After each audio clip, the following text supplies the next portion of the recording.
Assalamualaikum warahmatullahi wabarakatuh. Halo teman-teman akuntansi semua. Balik lagi di konten e-learning di YouTube channel Himasi. Dengan saya Hilman kali ini akan mengajarkan mata kuliah manajemen keuangan. So langsung aja, let's learn with Himasi.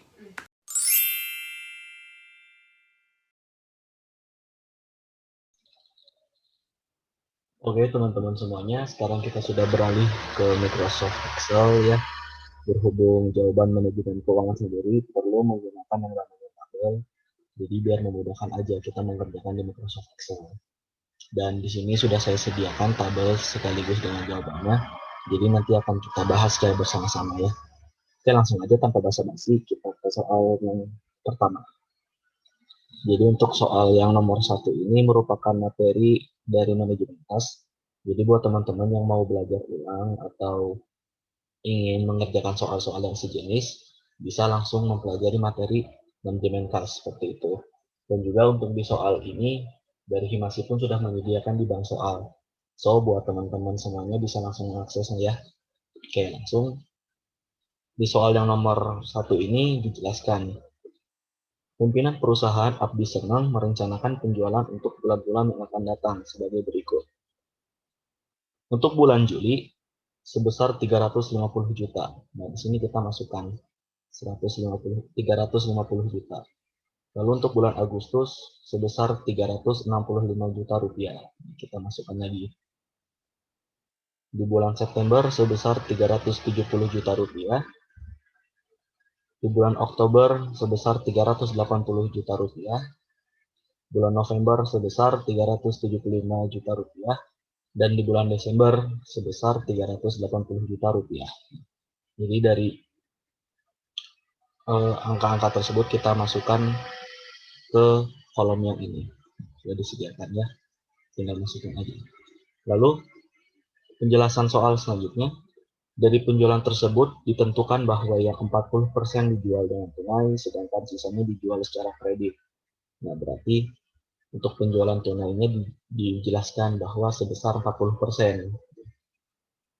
Kita taruh di kolom yang ini. Lalu untuk penjualan kreditnya sebesar 60%. Agar mendapatkan hasil yang penjualan tunai, di sini kita menghitung penjualan tunai terlebih dahulu ya. Nah, untuk mendapatkan hasil ini, tinggal dikalikan saja.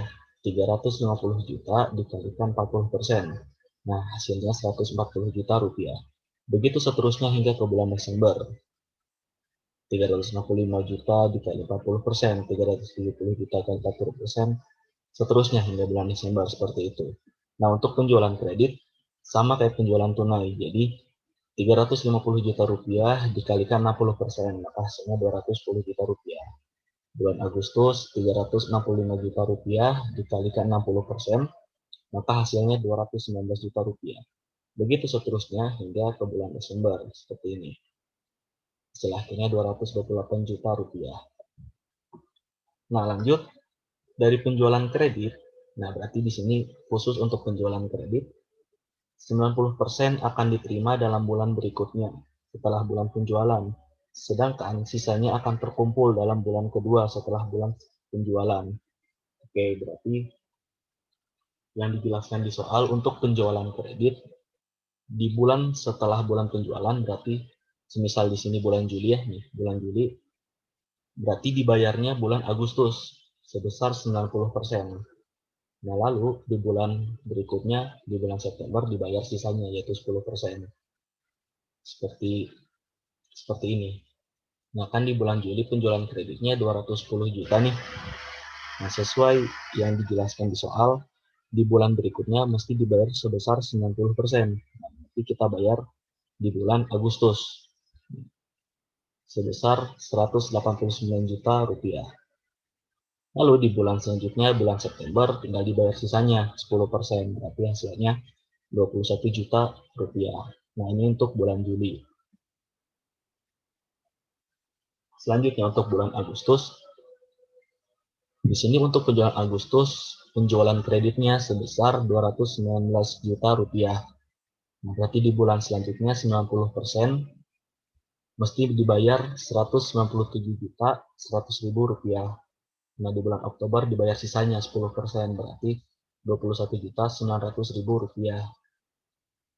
Lanjut di bulan September, di sini penjualan kreditnya sebesar 222 juta rupiah. Di bulan berikutnya baru dibayar 90%, yaitu 159 juta 800 ribu rupiah. Nah, di bulan selanjutnya November dibayar sisanya 10%, yaitu 22 juta 200 ribu rupiah. Begitu seterusnya hingga di bulan Desember, ya. Nah, di sini kenapa hanya di kolom yang ini? Kenapa hanya sampai November? Karena nantinya kalau semisal sampai Desember berarti harus ada kolom di bulan Januari. Sedangkan di soal sendiri hanya diarahkan hanya sampai bulan Desember, berarti cukup sampai bulan November aja. Seperti itu. Ya, jadi untuk akhir dari kolomnya ini sebesar 202 juta 500 ribu rupiah. Kurang lebih seperti itu. Nah, tinggal ditotalkan aja total penjualan. Berarti di sini kan penjualan tunainya 140 juta. Nah, berarti totalnya 140 juta. Nah, bulan Agustus 146 juta ditambah 189 juta. Nah, hasilnya 335 juta. Seterusnya sampai di bulan Desember. Hasilnya di bulan Desember 377 juta 300 ribu rupiah. Nah, lalu di soal dijelaskan lagi penerimaan kas lainnya pada bulan Juli sampai dengan Desember sebagai berikut. Nah, di soal dijelaskan bahwa ada penerimaan kas lain lagi, berarti tinggal kita masukkan aja ke tabelnya. Nah, di bulan Juli sebesar 260 juta, bulan Agustus sebesar 245 juta, di bulan September sebesar 275 juta, di bulan Oktober sebesar 220 juta, di bulan November 225 juta, dan bulan Desember 235 juta. Nah, itu untuk penerimaan kas lainnya.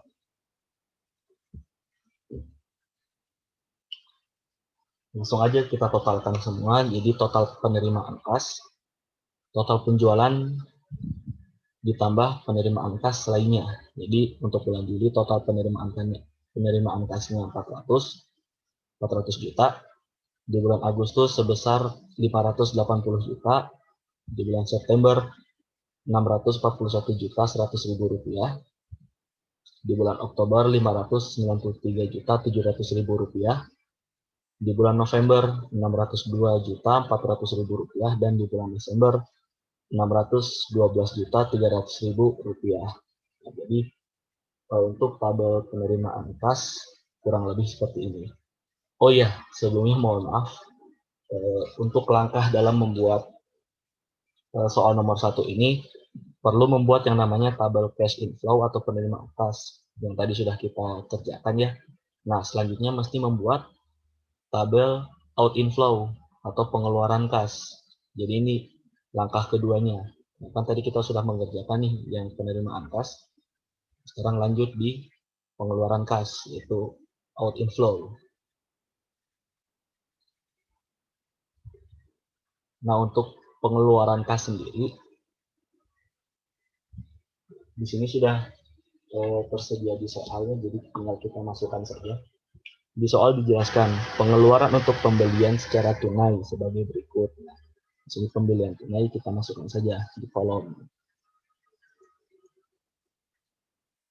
Nah, lalu soal selanjutnya, pembayaran biaya umum masing-masing bulan Juli sampai dengan Desember. Nah, di sini berarti kan masuk ke pembayaran umum. Nah, kita masukkan lagi nominal-nominalnya.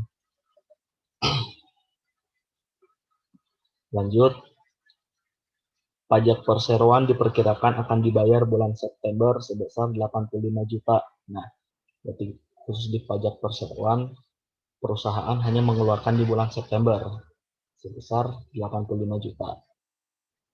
Dan bulan Desember 65 juta. Nah, jadi khusus pajak perseroan perusahaan hanya mengeluarkan di bulan September dan bulan Desember masing-masing sebesar 85 juta dan 65 juta. Lanjut, pembayaran kas lainnya pembayaran kas lainnya bulan November sebesar 60 juta dan bulan Desember sebesar 70 juta. Nah, di sini perusahaan mengeluarkan atau membayar pembayaran lainnya di bulan November dan Desember masing-masing 60 juta dan 70 juta. Nah, kita tinggal totalkan saja total pengeluaran perusahaan. Jadi di bulan Juli perusahaan mengeluarkan kas sebanyak 620 juta, di bulan Agustus sebesar 430 juta, di bulan September sebesar 605 juta, di bulan Oktober sebesar 465 juta rupiah, di bulan November 390 juta rupiah, dan di bulan Desember sebesar 450 juta rupiah.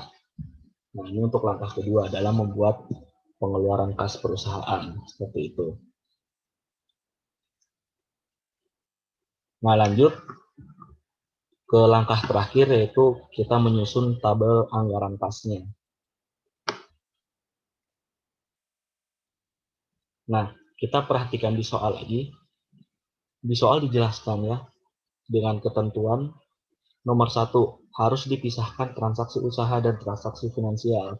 Jadi untuk di anggaran kas ini kita mesti memisahkan antara transaksi usaha dan transaksi finansial atau transaksi financing. Di sini sudah saya pisahkan transaksi usaha dan transaksi financing.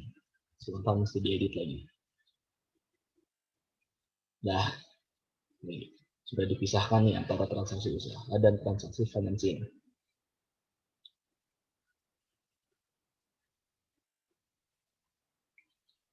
Nah, lanjut ketentuan yang kedua yang ada di soal, safety cash balance ditetapkan 60 juta rupiah. Nah, maksud dari safety cash ini merupakan saldo aman yang harus dimiliki perusahaan. Jadi perusahaan di saldo akhirnya minimal harus memiliki 60 juta, tidak boleh kurang dari 60 juta. Jadi bisa dibilang dana amannya sebesar 60 juta, kurang lebih seperti itu.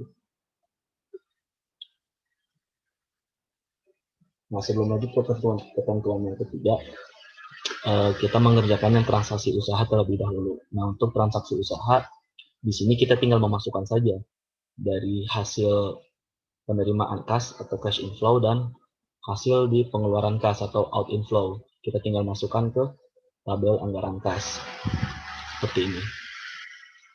Jadi ini penerimaan kas dan ini pengeluaran kas.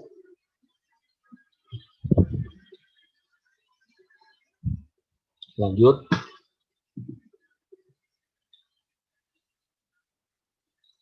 Nah, di sini kan ada tambahan kelebihan dan kekurangan.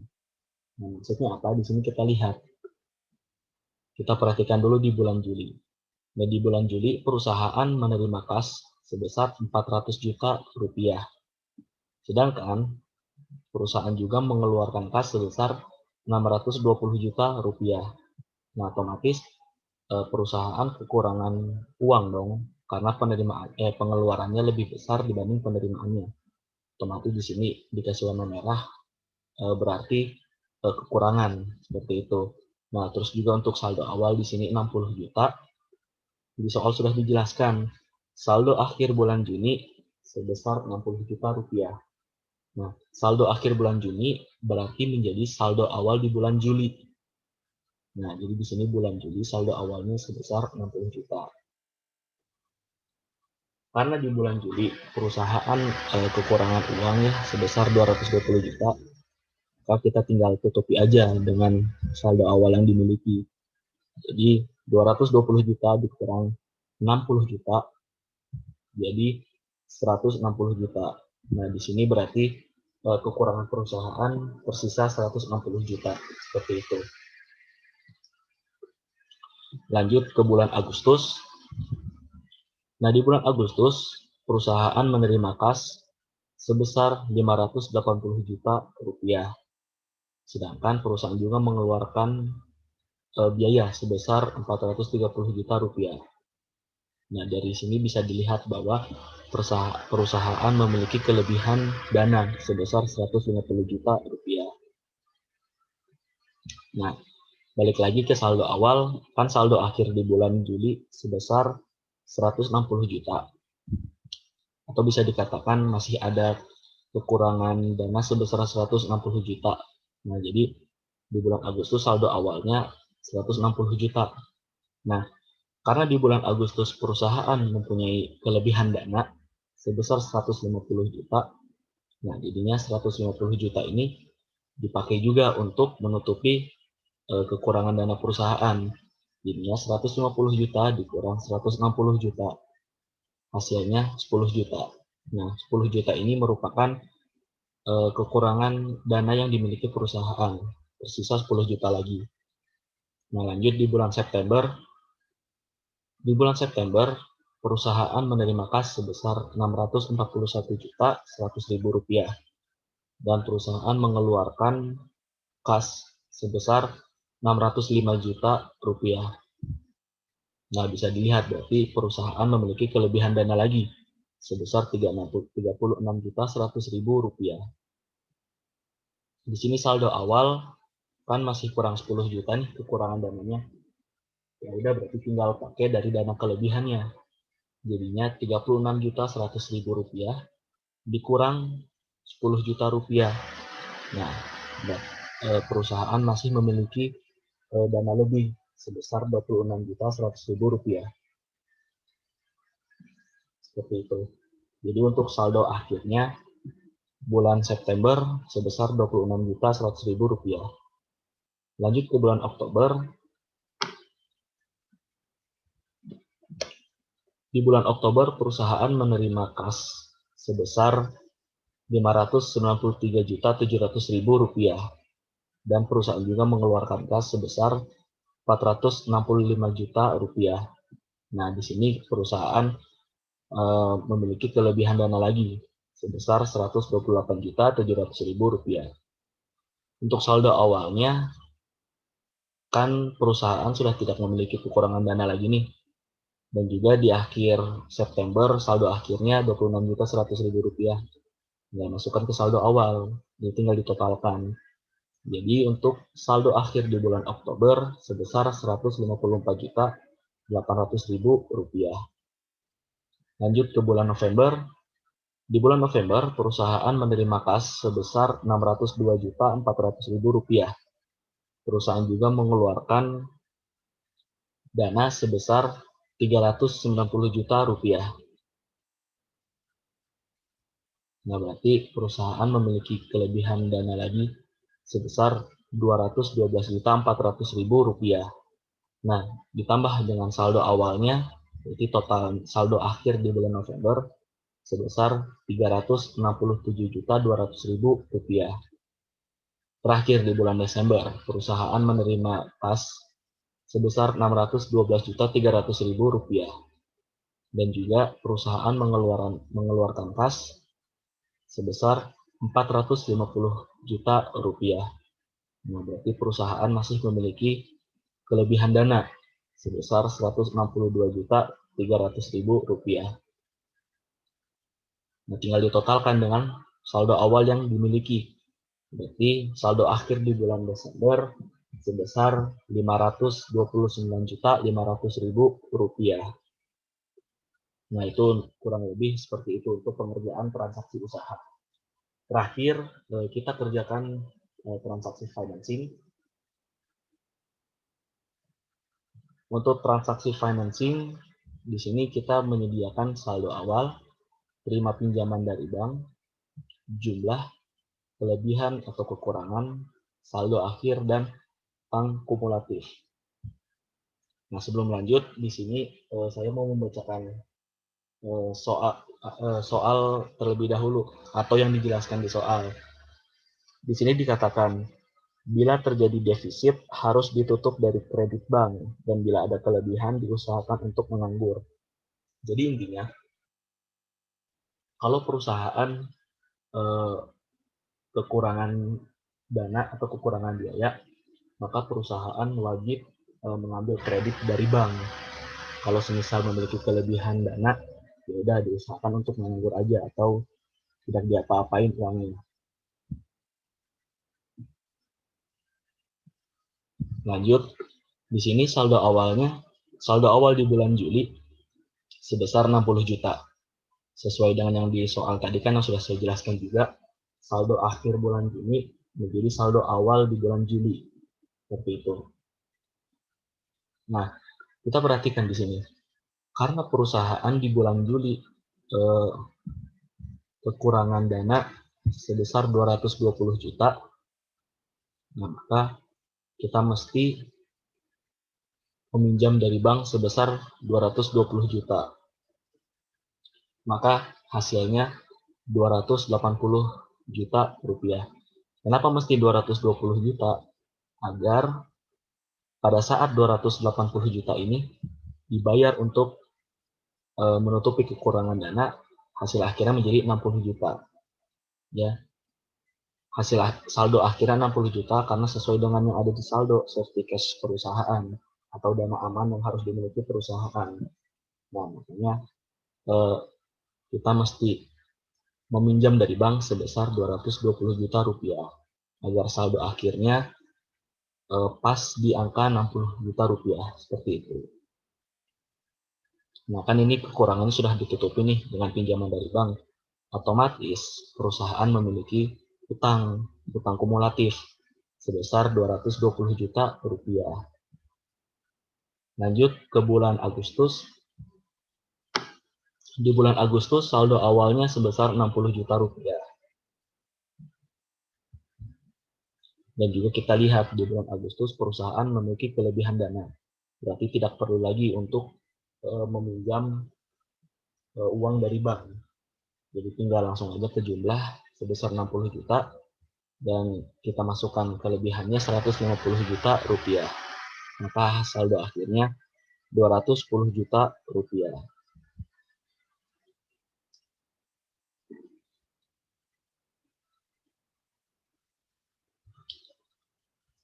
Nah, di sini kan kita masih memiliki utang sebesar 220 juta rupiah ya. Nah, kenapa tidak kita bayarkan di bulan Agustus? Karena dana kita belum mencukupi. Kalau semisal kita membayar di bulan Agustus, maka saldo akhirnya tidak akan di angka 60 juta atau akan di luar dari safety cash-nya perusahaan, seperti itu. Maka kita bayarnya di bulan selanjutnya. Nah, di bulan September perusahaan memiliki kas atau saldo awal sebesar 210 juta rupiah.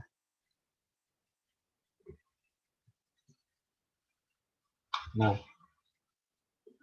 dari 210 juta rupiah ini kita membayar uang pinjaman dari bank sebesar 150 juta rupiah. Maka jumlahnya 60 juta rupiah. Dan kita lihat juga di bulan September ini perusahaan memiliki kelebihan dana sebesar 36.100.000 rupiah. Maka saldo akhirnya menjadi 96.100.000 rupiah. Nah, berarti kalau saldo akhirnya masih 96 juta berarti masih jauh dari safety balance-nya atau bisa dikatakan masih aman lah dana perusahaannya. Nah, karena sudah dibayarkan 150 juta pinjaman banknya, maka tersisa 70 juta yang masih dibayarkan lagi utangnya. Jadi belum lunas lah utang perusahaannya, seperti itu. Lanjut di bulan Oktober. Di bulan Oktober perusahaan memiliki saldo awal sebesar 96.100.000 rupiah. Nah, kan perusahaan masih memiliki utang nih sebesar 70 juta. Jadinya tinggal dibayarkan aja semuanya. Jadi jumlah saldo awalnya menjadi 26.100.000 rupiah. Karena sudah dibayarkan tadi 70 jutanya udah kepake. Terus juga di bulan Oktober perusahaan memiliki kelebihan dana lagi nih sebesar 128.700.000 rupiah. Nah, tinggal ditotalkan aja berarti saldo akhir perusahaan sebesar 154.800.000 rupiah. Dan di bulan Oktober perusahaan sudah tidak memiliki utang di bank lagi karena sudah dibayarkan semuanya, sudah lunas. Nah, lanjut ke bulan November. Di sini perusahaan memiliki saldo awal sebesar 154 juta. Dan dilihat di sini perusahaan memiliki kelebihan dana sebesar Rp212.400.000. Dan karena kelebihan dana, jadinya perusahaan tidak perlu meminjam uang di bank. Jadi langsung aja di sini jumlahnya 154 juta.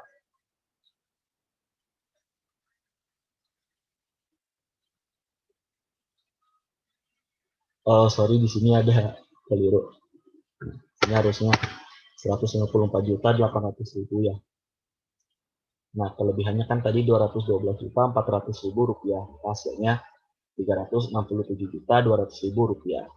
Begitu juga dengan di bulan Desember, saldo awalnya Rp367.200.000 dan perusahaan kelebihan biaya sebesar Rp162.300.000, maka tinggal ditotalkan. Jadi saldo akhir di bulan Desember Rp529.500.000. Jadi antara transaksi usaha dan transaksi financing harus sama saldo akhirnya. Jadi seperti itu untuk pengerjaan soal nomor 1. Kurang lebih seperti itu.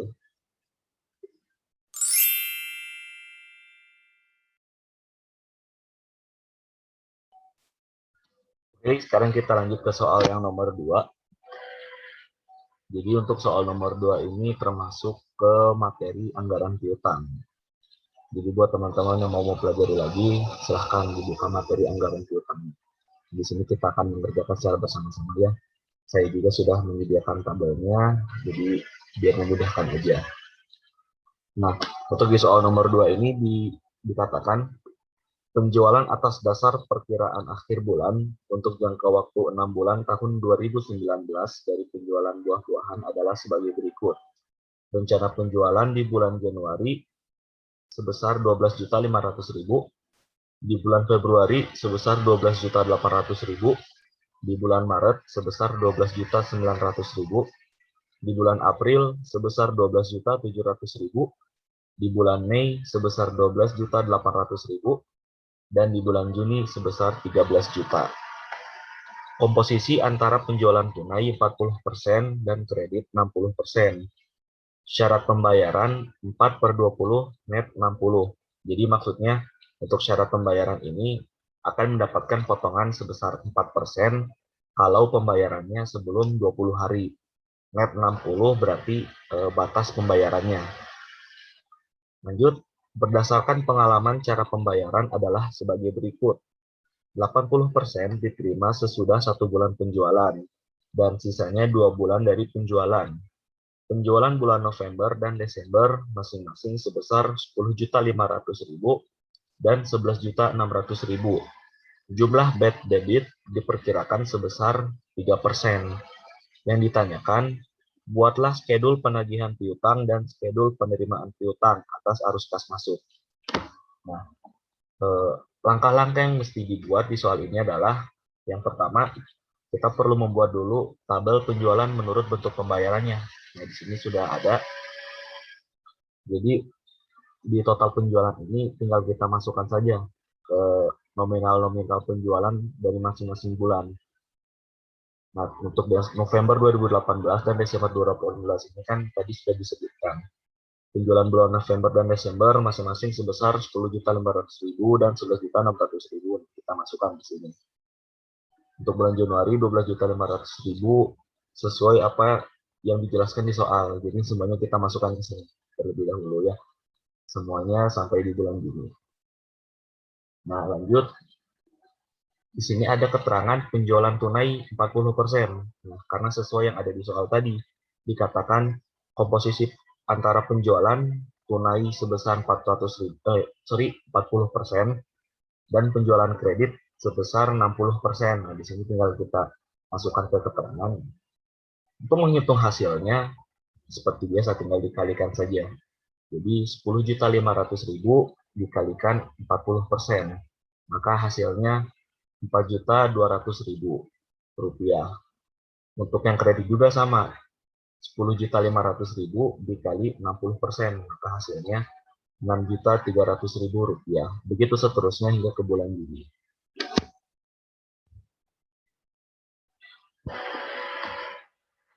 Lanjut, untuk langkah kedua, setelah kita membuat tabel penjualan menurut bentuk pembayaran, kan kita udah dapat hasil penjualan tunai dan kreditnya nih. Sekarang kita lanjut ke schedule penerimaan kas dari penjualan tunai. Nah, di sini tinggal kita masukkan saja data dari kolom penjualan tunai yang ini yang tadi. Nah, kita masukkan ke tabel selanjutnya yang ini. Nah, terus di kolom selanjutnya ada potongan 4%. Nah, 4% dari mana sih? Yang ada di soal syarat pembayaran 4/20. Jadi akan mendapatkan potongan 4% kalau pembayarannya sebelum 20 hari. Nah, maka di sini mendapatkan potongan 4%.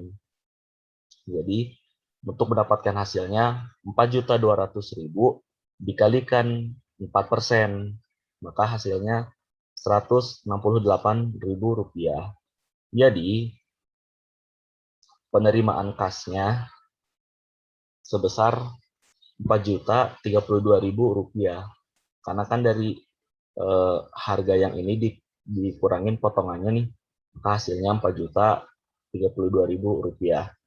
Begitu seterusnya hingga ke bulan Juni. Jadi tinggal dikalikan saja sama teman-teman. Rp4.640.000 dikali 4%. Lalu hasil dari potongan ini dikurangin dari penjualan tunai, maka hasilnya di bagian penerimaan kas, seperti itu. Nah, lanjut langkah yang ketiga, kita membuat tabel piutang neto. Nah, hasil dari kolom piutang kotor ini tinggal kita masukkan jumlah dari penjualan kredit yang di sini, yang di tabel bentuk pembayaran tadi. Nah, hasil dari kesemua ini kita masukkan ke tabel piutang neto kolom piutang kotor. Tinggal kita masukkan saja semuanya. Nah, tapi di sini khusus di bulan November kita perlu merubah nominalnya. Karena apa? Kan untuk di soal ini hanya laporannya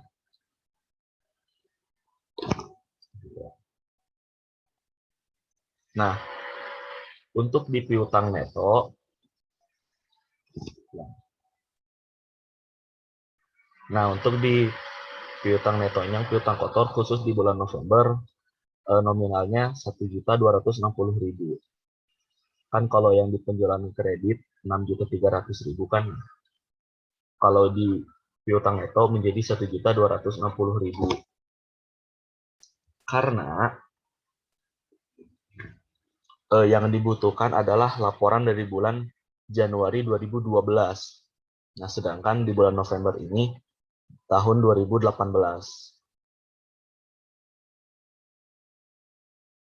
Sesuai dengan yang keterangan di soal juga, penjualan tunainya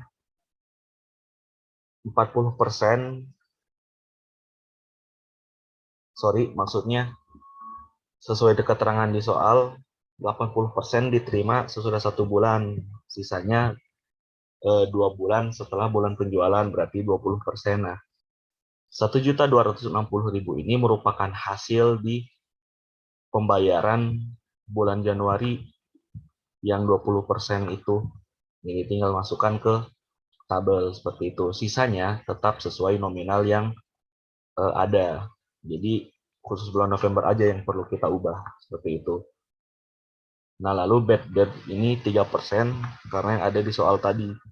Jumlah bad debt diperkirakan sebesar 3%. Nah, maka kita masukkan ke sini 3%.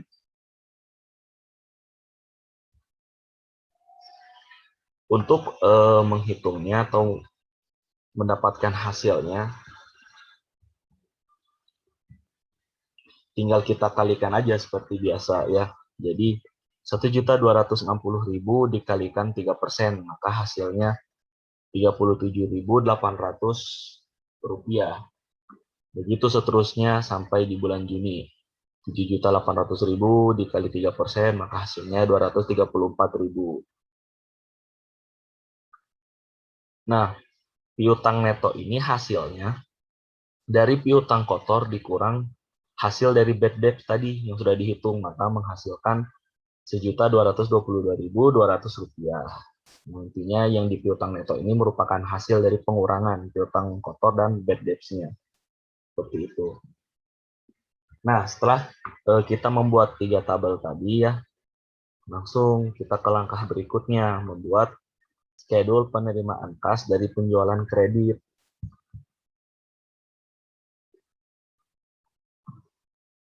Nah, di sini seperti biasa kolom bulan. Nah, untuk di tabel anggaran piutang, di sini merupakan penjabaran pembayarannya. Kalau di bulan November ya tetap kita cantumkan 1.222.200 rupiah aja. Nah, di bulan Desember kan tadi di soal dibilang tuh untuk pembayaran kreditnya 80% diterima setelah bulan penjualan dan sisanya 2 bulan setelah bulan penjualan.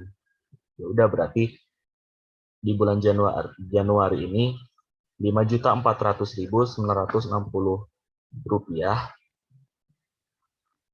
merupakan hasil pembayaran 80% di bulan Desember. Nah, dibayarnya bulan Januari. 20%-nya dibayar di bulan Februari sebesar 1.350.240 rupiah. Begitu juga di bulan Januari. Kan di bulan Januari nominalnya 7.275.000 nih. Berarti di bulan Februari dibayar 80% sebesar 5.820.000 rupiah. 20%-nya dibayar di bulan Maret sebesar 1.455.000 rupiah. Lanjut ke bulan Februari. Nah, di Februari ini nominalnya 7.449.600 rupiah. Nah, maka 80%-nya dibayarnya di bulan Maret sebesar 5.959.680 rupiah. 20%-nya dibayar di bulan April sebesar 1.489.920 rupiah. Begitu seterusnya sampai di pembayaran di bulan Juni. Kurang lebih seperti itu. Jadi teman-teman tinggal menyesuaikan aja dengan arahan yang ada di soal dan tinggal menjumlahkannya. Nah, total berarti di bulan Januari sebesar 6.623.160 rupiah. Di bulan Februari sebesar 7.170.240 rupiah. Di bulan Maret sebesar 7.414.680 rupiah. Di bulan April sebesar 7.496.160 rupiah. Di bulan Mei sebesar 7.414.680 rupiah. Di bulan Juni sebesar 7.437.960 rupiah dan sisanya di sini sebesar 7.542.720 rupiah. Nah, udah tuh beres ngebuat tabel schedule penerimaan kas dari penjualan kredit. Nah, langkah terakhir kita tinggal membuat tabel penerimaan kas keseluruhan. Jadi untuk di tabel ini tinggal kita totalkan aja semuanya. Nah, di tabel schedule penerimaan kas keseluruhan tinggal kita jumlahkan aja semuanya. Jadi di sini ada penjualan tunai, piutang, dan total. Nah, penjualan tunai ini hasilnya kita lihat di tabel yang schedule penerimaan kas dari penjualan tunai. Nah, dimulai dari bulan Januari ini 4.800.000 sampai di bulan Juni sebesar 4.992.000 rupiah. Nah, tinggal kita masukkan aja nih hasil-hasilnya ini semuanya ke penjualan tunai sampai di bulan Juni. Nah, untuk piutang itu hasil dari anggaran piutang tabel yang sebelumnya nih yang di atas. Tinggal kita masukkan semua hasilnya ke tabel schedule penerimaan kas keseluruhan.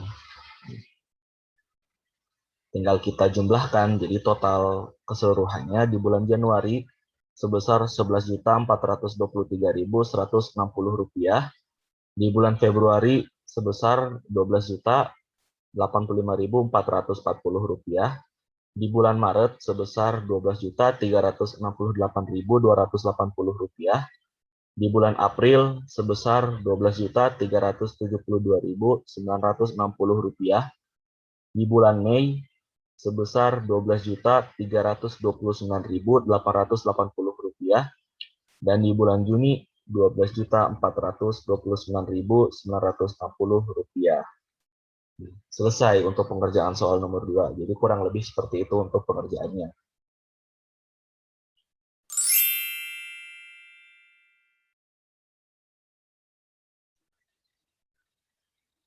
Nah, sekarang kita lanjut ke soal nomor 3. Di sini dikatakan biaya penyimpanan dan pemeliharaan di gudang adalah 25% dari nilai persediaan di gudang. Biaya pesanan adalah 20 juta setiap kali pesanan. Jumlah material yang dibutuhkan selama setahun sebanyak 1000 unit dengan harga 1 juta rupiah per unitnya. Nah, ditanyakan berapakah besar EOQ dan isilah tabel di bawah ini. Nah, di situ sudah disediakan tabelnya berupa frekuensi pembelian, berapa bulan sekali pesanan dilakukan, nilai persediaan rata-rata, biaya penyimpanan setahun, biaya pesanan setahun, dan jumlah biaya semuanya. Oke.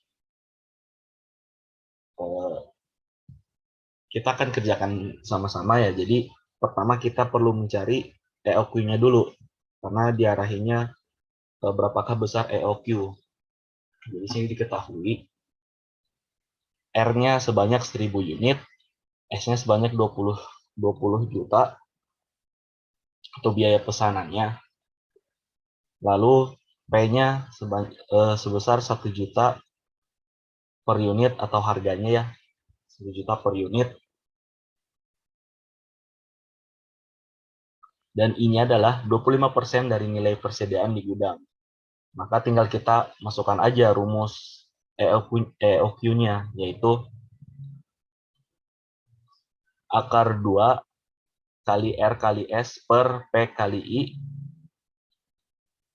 Terus tinggal dimasukkan 2 dikali tadi R-nya 1000 unit, lalu S-nya sebesar 20 juta. Tinggal dimasukkan per P-nya atau harganya sebesar 1 juta dikali 25%. Nah, maka kita sudah mendapatkan hasil EOQ-nya, yaitu 400 unit. Nah, lanjut sekarang kita ke langkah berikutnya, yaitu mengisi tabel di bawah ini. Nah, kan di sini di frekuensi pembelian nih 1 kali, 2 kali, 4 kali, 5 kali, 8 kali, dan 10 kali. Nah, berapa bulan sekali pesanan dilakukan? Berarti kan setahun 12 bulan. Kalau semisal frekuensi pembeliannya hanya sekali, berarti full selama 12 bulan. Nah, kalau semisal 2 kali, berarti dalam setahun mesti dibagi per 6 bulan. Karena frekuensi pembeliannya 2 kali, jadi dibagi 2 tuh 6 bulan, 6 bulan. Nah, di sini frekuensi pembeliannya sebesar 4 kali. Jadi dalam setahun frekuensi pembeliannya 4 kali, jadi dibagi lagi tuh jadi per 3 bulan.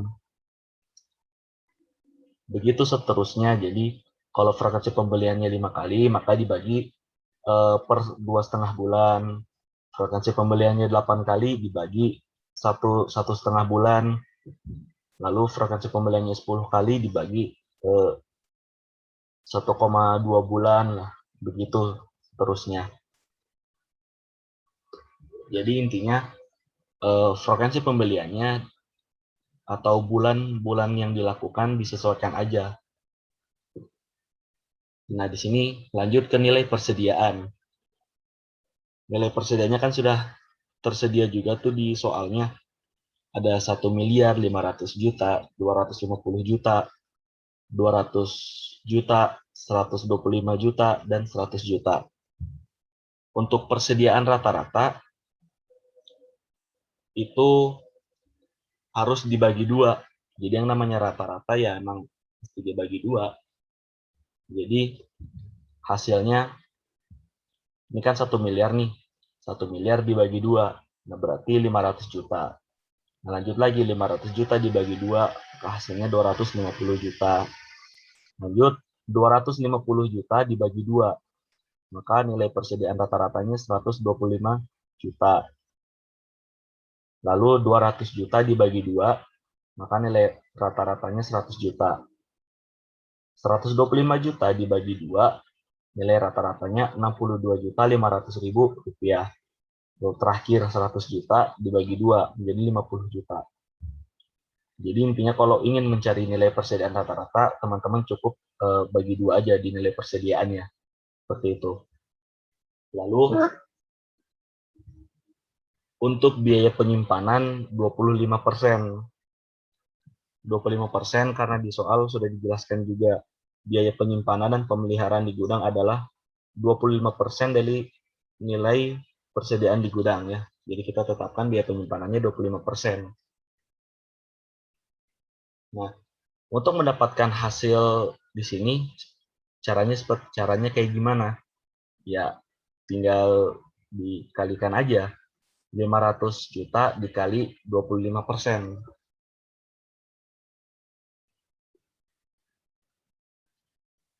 Maka hasilnya 125 juta. Lanjut lagi 250 juta dikali 25%, maka hasilnya 62.500.000 rupiah. Lanjut lagi 125 juta dikali 25%, hasilnya 31.250.000 rupiah. Selanjutnya 100 juta dikali 25%, hasilnya 25 juta. Seterusnya sampai di frekuensi pembelian yang ke-10. Jadi biaya penyimpanannya menjadi 12.500.000 rupiah. Selanjutnya, biaya pesanan setahun. Untuk biaya pesanan setahun ini sudah dijelaskan juga di soal. Biaya pesanan adalah 20 juta setiap kali pesanan.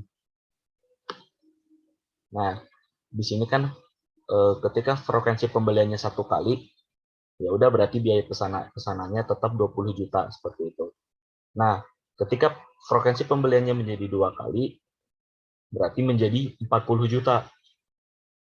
Karena pembeliannya menjadi 2 nih, maka jadi 40 juta.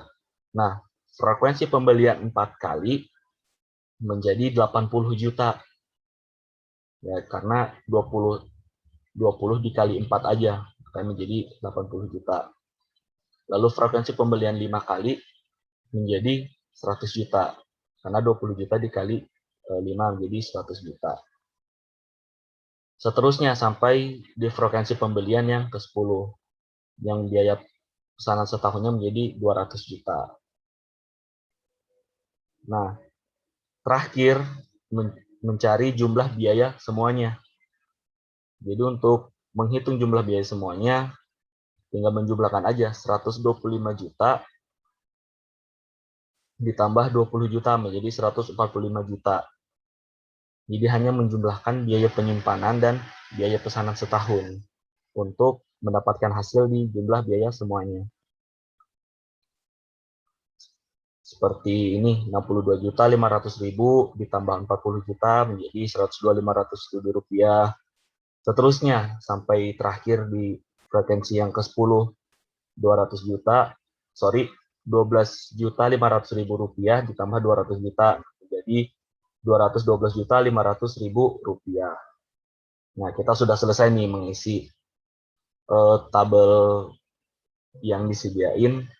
Jadi, biaya yang paling murah dari semuanya pada pesanan sejumlah 102.500.000 rupiah dengan frekuensi 2 kali pesanan dalam setahun atau sebanyak 500 unit setiap kali pesanan. Kenapa kita mengambil yang 102.500.000 rupiah? Karena dilihat dari nilai persediaannya yang mendekati nilai EOQ-nya 400 unit. Kan di frekuensi pembelian yang 2 kali 500 unit, nah berarti mendekati 400 unit, maka kita ambil jawaban ini.